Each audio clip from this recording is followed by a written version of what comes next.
Signe d'une fonction du premier degré. Pour déterminer le signe d'une fonction du premier degré, nous allons partir de deux exemples. Tout d'abord, la droite d'équation y égale 2x plus 3.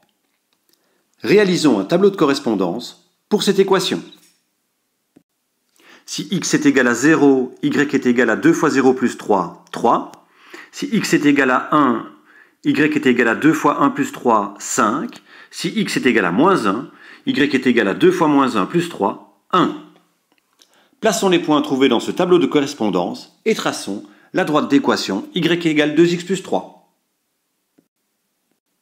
Calculons maintenant la racine de cette fonction.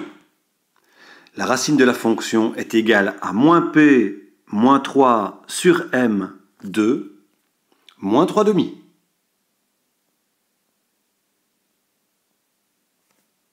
Complétons maintenant le tableau de signes. C'est au niveau de la racine de la fonction que la fonction change de signe. Plaçons au niveau des valeurs de x la valeur de moins 3 demi. Pour des valeurs de x plus petites que la racine, la fonction est située en dessous de l'axe des x, la fonction est négative. Lorsque x est égal à la racine, la fonction y est égale à 0. Pour des valeurs de x plus grandes que la racine, la fonction est située au-dessus de l'axe des x, la fonction est positive.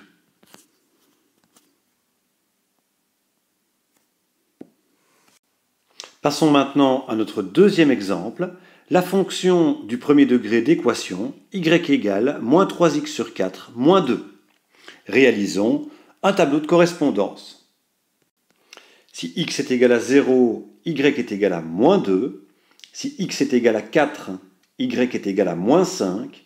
Et si x est égal à moins 4, y est égal à 1. Plaçons les points trouvés dans le tableau de correspondance et traçons la droite d'équation y égale moins 3x sur 4 moins 2.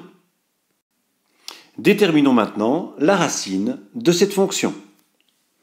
La racine x est égale à moins p moins moins 2, c'est-à-dire 2, sur m, c'est-à-dire moins 3 quarts. Divisé par un nombre, c'est multiplié par son inverse, 2 fois moins 4 tiers. On obtient comme racine de cette fonction moins 8 tiers. C'est lorsque x est égal à la racine que l'on observe le changement de signe de la fonction plaçons moins 8 tiers dans la ligne des valeurs de x. Pour des valeurs de x inférieures à la racine, pour des valeurs de x plus petites que la racine, la fonction est située au-dessus de l'axe des x, la fonction est positive. Pour des valeurs de x égales à la racine, la fonction est égale à 0. Et pour des valeurs de x plus grandes que la racine, la fonction est située en dessous de l'axe des x, la fonction est négative. Récapitulons. Pour une fonction f de x, y égale mx plus p. Si la fonction est croissante, c'est-à-dire si la pente est positive. Pour des valeurs de x plus petites que la racine, la fonction est située en dessous de l'axe des x, la fonction est négative. Pour des valeurs de x plus grandes que la racine, la fonction est située au-dessus de l'axe des x, la fonction est positive. Si la fonction est décroissante, si la pente est négative, pour des valeurs de x plus petites que la racine, la fonction est située au-dessus de l'axe des x, la fonction est positive. Pour des valeurs de x plus grandes que la racine, la fonction est située en dessous de l'axe des x, la fonction est négative. Réalisons un tableau général des signes d'une fonction du premier degré.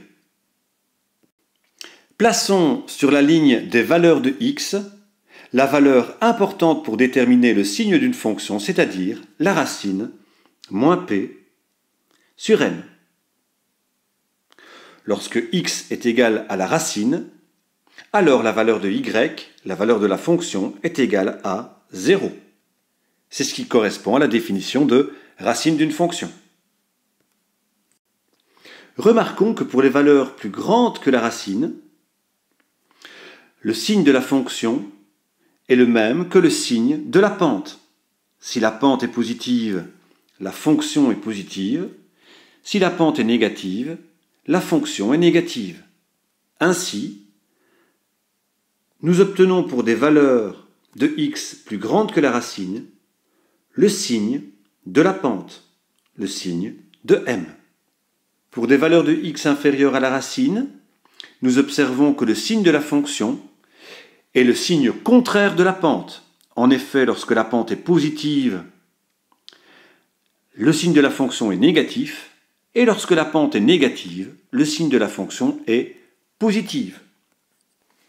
Pour des valeurs de x plus petites que la racine, le signe de la fonction est le signe contraire de la pente, de m.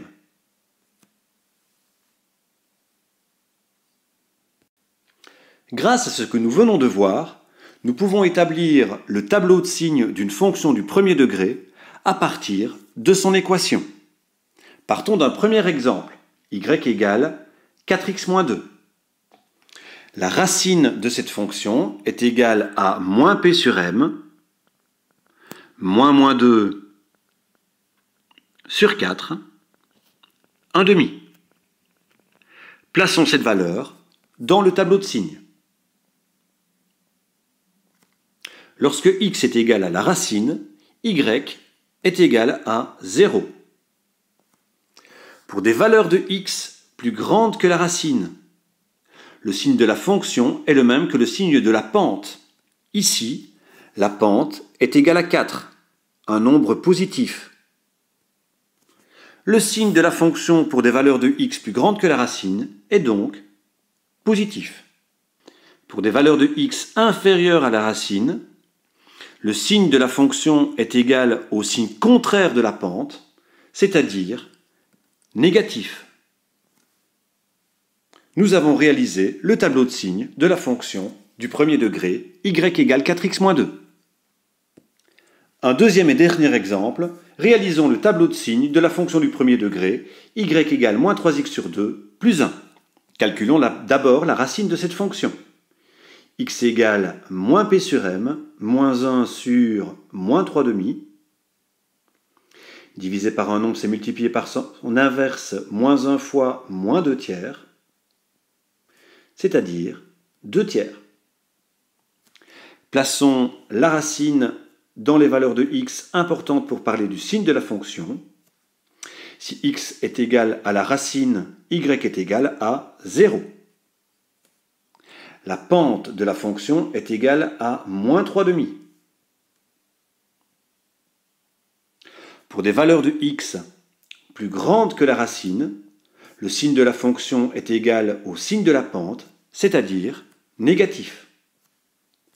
Pour des valeurs de x plus petites que la racine, le signe de la fonction est le signe contraire de la pente, c'est-à-dire positif. Nous venons de réaliser le tableau de signes de la fonction du premier degré, y égale moins 3x sur 2 plus 1.